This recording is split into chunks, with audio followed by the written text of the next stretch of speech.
అలర చంచలమైన ఆత్మనందుండ నీ అలవాటు చేసే నీ ఉయ్యాల.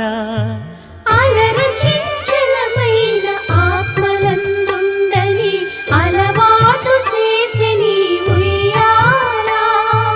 పలుమారు ఉచ్ఛ్వాస పవనమందుండ నీ భావంబు తెలిపే నీ ఉయ్యాల. పలుమారు ఉచ్ఛ్వాస పవనమందుండ నీ భావంబు తెలిపే